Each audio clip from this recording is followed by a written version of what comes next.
Hello friends, welcome back to my YouTube channel. दोस्तों, आज की वीडियो में मैं फिर से स्पीकिंग का स्ट्रक्चर पढ़ाने जा रहा हूं।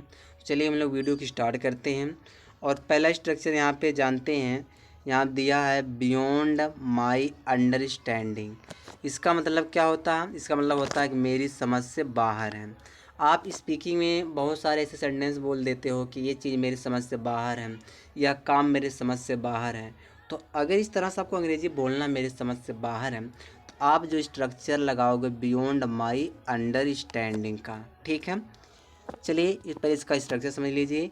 पहले आप बोलोगे सब्जेक्ट जैसा टेंस वैसा हेल्पिंग वर्ब, ठीक है। उसके बाद बियॉन्ड लगाइए।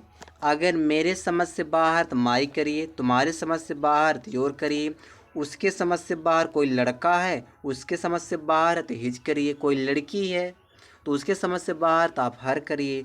अगर बोलना कि हमारे समझ से बाहर है तो आवर लगाइए, उसके बाद लगा दीजिए लास्ट में अंडरस्टैंडिंग, ठीक है जी। तो चलिए पहले एग्जांपल देखते हैं। यहाँ पे दिया देखो कि तुम्हारी हरकतें मेरी समझ से बाहर हैं। अब बताइए इसको कैसे बोलेंगे? तुम्हारी हरकतें यानी कि योर डूइंग, तुम्हारी जो हरकतें हैं, ठीक है। इज, क्योंकि सिंगुलर है तो इज लगाएंगे। बियॉन्ड माई अंडरस्टैंडिंग, यहाँ पे मेरी समझ से बाहर के लिए क्या लगा है? माई। मेरे के लिए माई, समझ के लिए अंडरस्टैंडिंग, अब बाहर के लिए बियॉन्ड हो जाएगा। तो your doing is beyond my understanding, तुम्हारी हरकतें मेरे समझ से बाहर हैं, ठीक है। दूसरा जो सेंटेंस है यहाँ पे है, उसकी बातें मेरी समझ से बाहर हैं। अब कैसे बोलोगे उसकी बातें? तो his talk is beyond my understanding, मेरी समझ से बाहर है, ठीक है।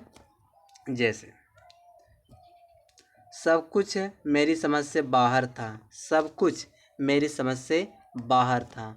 तो यहाँ पे आप लगाइए एवरीथिंग, सब कुछ के लिए एवरीथिंग। पास्ट टेंस हो गया तो वाज लगा दीजिए बियॉन्ड माई अंडरस्टैंडिंग, ठीक है। आगे देखो, अगला जो यहाँ पे सेंटेंस है, वह मेरी समझ से बाहर हो रही है। अब इसका क्या हो जाएगा? सी इज, वह के लिए सी इज प्रेजेंट कंटिन्यूस इज लगाओगे। अच्छा, हो रही है तो होने के लिए आप गेटिंग लगाना पड़ेगा, गेटिंग बियॉन्ड माई अंडरस्टैंडिंग, ठीक है। दोस्तों, आप इस स्ट्रक्चर को सीखिए और जो है वीडियो को आप पूरा कंप्लीट वॉच करिए, तभी आपको समझ में आएगा। और हर एक स्ट्रक्चर को आप नोट डाउन करिए, उस पर प्रैक्टिस करने का प्रयास करिए, ठीक है दोस्तों। तो देखो अगला जो हमारा स्ट्रक्चर है, कि पूरा अगर वीडियो देखोगे तो आपको बहुत कुछ सीखने को मिलेगा। क्या ना आप लोग पूरा वीडियो देखते नहीं हो, कुछ पढ़ लेते हो बस छोड़ देते हो। आगे देखो, यहाँ दिया है विद इन रीच। इसका मतलब क्या होता है? पहुँच के अंदर या पहुँच से अंदर, ठीक है। कैसे यूज करोगे? यहाँ देखो विद इन लगाओगे, मेरे पहुँच के अंदर के लिए तो माई लगाओगे, तुम्हारे पहुँच के अंदर के लिए योर, उसके पहुँच के अंदर के लिए हर, हमारे पहुँच के अंदर के लिए आवर, उसके के लिए हिज लग जाएगा, उसके बाद लगाइए रीच, ठीक है। जैसे ये चीज़ें तुम्हारे पहुँच के अंदर नहीं है, तो ये चीज़ें का अंग्रेजी हो जाएगा दीज थिंग्स। निगेटिव है तो आर नॉट कर दीजिए, क्योंकि प्लूरल और नॉट कर देंगे। अब क्या है? तुम्हारे पहुँच के अंदर नहीं है तो तुम्हारे यहाँ विदिन करिए पहले, फिर योर लगाइए, फिर रीच कर दीजिए, ठीक है। दूसरा एग्जाम्पल देखो, क्या यह तुम्हारे पहुँच के अंदर है? तो क्या यह तुम्हारे पहुँच, पहले आप लगाइए इज दिस, दिस माने यह हो गया, is this with in your reach, ठीक है।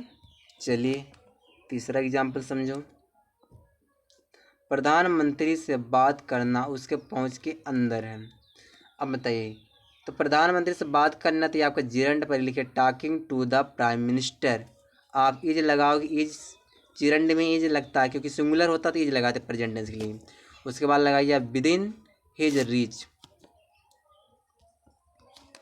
आगे देखो, वहाँ जाना मेरे पहुँच के अंदर है, तो गोइंग देयर माने वहाँ जाना, इज हो जाएगा विद इन माई रीच हो जाएगा, ठीक है। आगे देखो अगला जो स्ट्रक्चर दोस्तों, so bit it, so bit be it, so be it दिया है। सो बी इट का मतलब क्या होता है? तो ना सही तो वैसा ही सही, तो वैसा ही होगा, ठीक है। ऐसा सेंटेंस बोलना रहेगा।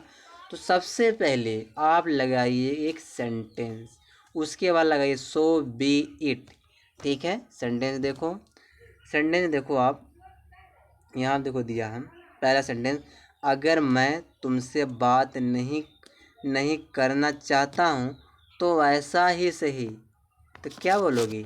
अगर मैं इफ लगाइए I don't, present tense, I don't want to speak to you, अगर मैं तुमसे बात करना नहीं चाहता हूँ तो ऐसा ही सही के लिए हो जाएगा so be it, so be it लगाएंगे। ठीक है, दूसरा देखो सेंटेंस, अगर मैं जाना चाहता हूँ तो वैसा ही होगा। अब बताइए इफ है I want to go so be it, ऐसा ही होगा। अगर उसने मना कर दिया तो ऐसा ही सही। देखो किस किस सिचुएशन में बोला जा रहा है so be it. If he refused, अगर वह मना कर दिया सो बी इट, ऐसा ही सही। चलिए आगे देखिए, अगला सेंटेंस है, अगर वह एक कार खरीदना चाहती है तो ऐसा ही होगा। तो if C wants two by a car so be it, ऐसा ही होगा। ठीक है, और देखते हैं, बस इस वीडियो में ही तक है।